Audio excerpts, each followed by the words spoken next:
This episode of GT the Podcast is supported by Alcon.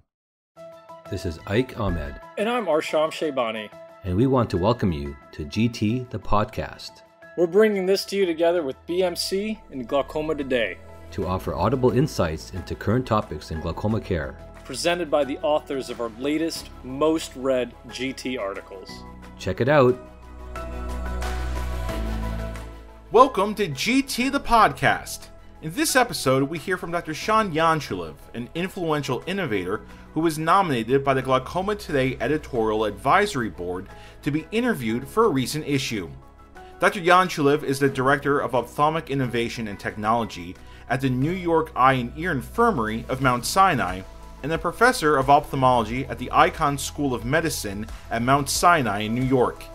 In his interview, Dr. Ianchulev describes his journey into medicine, from growing up in communist Bulgaria to discovering his interest in glaucoma. He talks about what keeps him motivated to innovate and what advances he hopes to see for the subspecialty in the future. Here's our conversation with Dr. Ianchulev.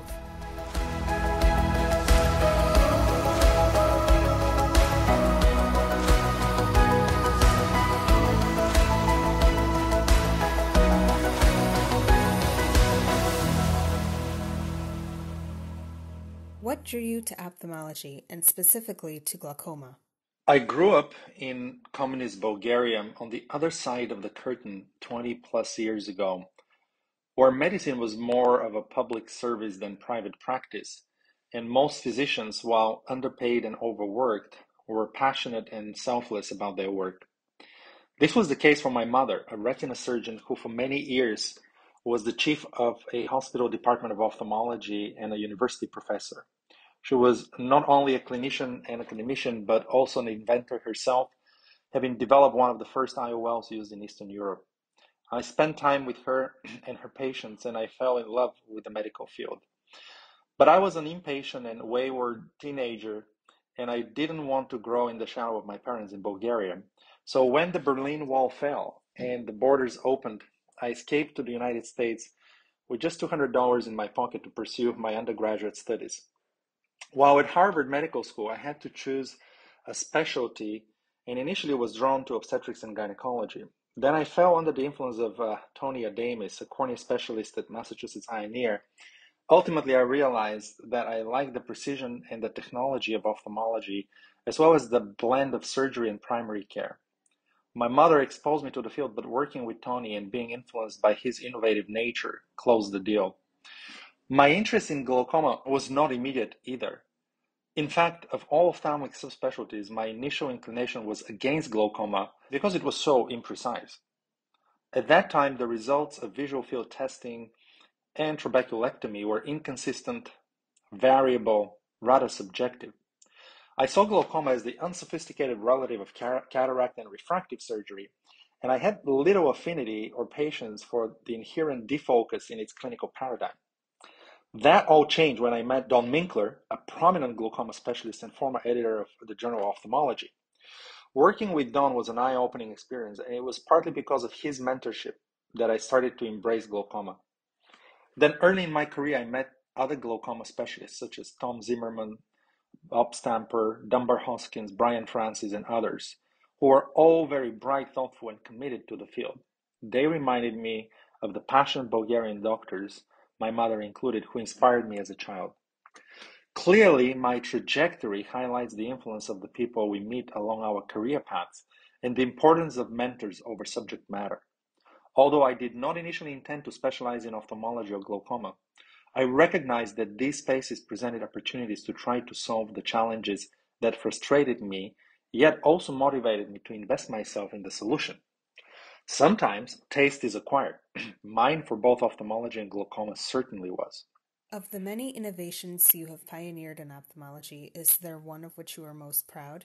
Certain innovations are closer to my heart and feel more nostalgic than others. Partially because I was so young when I was involved with them, and partially because I was so lost at the time and lacked the wisdom of experience. The two projects I remember most fondly are the inventions I worked on as a resident when I had just a few resources beyond grit and ingenuity. In my last 2 years of residency, I worked on the first technology for intraoperative aberrometry, which currently underlies the Aura system. My collaborators and I essentially leveraged autorefracted technology and brought it into the OR to develop something new. We stumbled upon this discovery and persevered until the idea became a reality. The other memorable invention I worked on in residency involved perimetry. At the Los Angeles County Hospital, many patients had to wait 3 to 4 months for perimetry. Additionally, the test itself presented numerous challenges. My co-resident, Dr. Peter Pham, and I came up with the idea of a virtual perimetry device. We were able to create an emulation of the Humphrey visual field and shrink it to pure software that could be installed on any computer or run through the internet. We were able to achieve almost 90% sensitivity and specificity for detecting moderate and advanced defects in comparison to Humphrey visual field testing. It made us quite question the need for big, bulky hardware when it could instead be virtualized. To my knowledge, ours was the first virtual device that could be used to scan the visual field and create contrast sensitivity map. 20 years later, during the COVID-19 pandemic, we were utilizing this technology for remote patient monitoring. Although we started this project 20 years ago, we persisted and our idea is finally aligning with the times. Overcoming these challenges motivated me to continue focusing on innovation from a young age. When I talk to medical students and residents today, I tell them they don't have to wait to pursue discovery of new ideas. I discovered the syndrome of optic neuropathy from propionic aciduria by virtue of seeing a few patients and conducting a study as a resident. Innovation is not always about access to funding, but about a willingness to endure some sleepless nights turning over an idea. Everyone, regardless of their age, should feel encouraged to follow their ideas and convert them into solutions. The invention process is often a long and expensive one. What keeps you motivated? I like to say that my perimetry index is on the optimistic side, and that I have a rather prominent selective scotoma for the insurmountable challenges of innovation. Our perimetry project took 20 years to become relevant. Had we focused too intently on the many obstacles that existed, we might have been deterred from seeing it through and pursuing it. Challenges will always be a part of the invention process, and many times, if we truly knew what it would take, we would never do it. Selectively tuning out the hurdles, fear, and prospects of failure can be an invaluable skill for every innovator. However, this should not be an excuse to ignore real challenges and to not be ferociously and inexorably searching for the ground truth, the root cause, and the utility function of innovation, while constantly pressure testing our assumptions. What are your goals for the next few years? I have multiple goals and I'm currently involved in a number of projects. As it stands, robotics is a majorly underutilized field in ophthalmology. We're significantly behind other specialties, yet our field is all about precision. At the New York Eye and Ear Infirmary, with the extraordinary support of our chairman, Dr. Jim Tsai, Dr. Lou Pasquale, and the entire faculty, we deployed the first US system for robotic ophthalmic surgery and successfully developed the first ever module for robot-assisted gonio surgery and MIGS stent implantation, which we're preparing to use clinically. I see robotics as the way of the future with great potential to transform several ophthalmic subspecialties. In addition to robotics, I'm working hard to challenge the 100-year-old eye drop paradigm. Conventional eye droppers can overdose the eye by as much as 300%. More than 50% of administrations touch the ocular surface, and many patients struggle to administer their drops properly and to adhere to their prescribed regimens. Collectively, these challenges prevent many therapeutics from reaching their full efficacy and safety potential. At Inovia, we're using high-precision piezoprint technology to develop microdoses and deliver them to the eye. Our OptiJet platform is being investigated as a way to address several significant problems in eye care, including the global epidemic of progressive myopia. We're hopeful that our ongoing phase 3 investigation can bring a therapeutic to slow progressive myopia by close to 70% based on data so far. We also have a phase 3 program investigating the use of this technology for microdosing pilocarpine for presbyopia. The resurrection of virtual perimetry for remote monitoring is also very exciting to me. A lot of this work can be done on the backbone of artificial intelligence.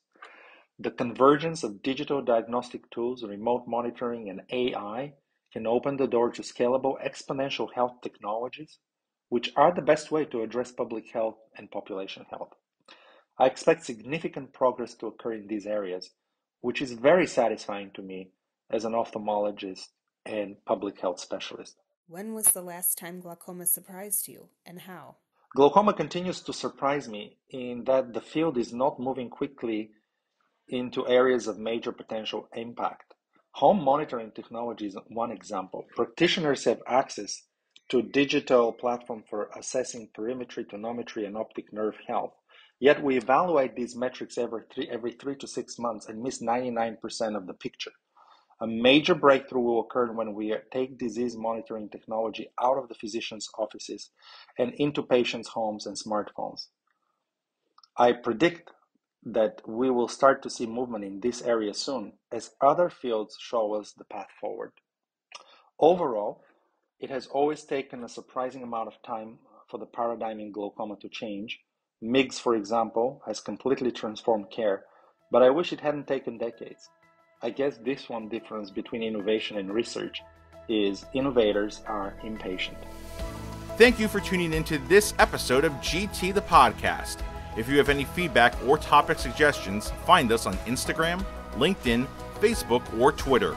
And stay tuned for more hot topics in glaucoma care on GT the Podcast.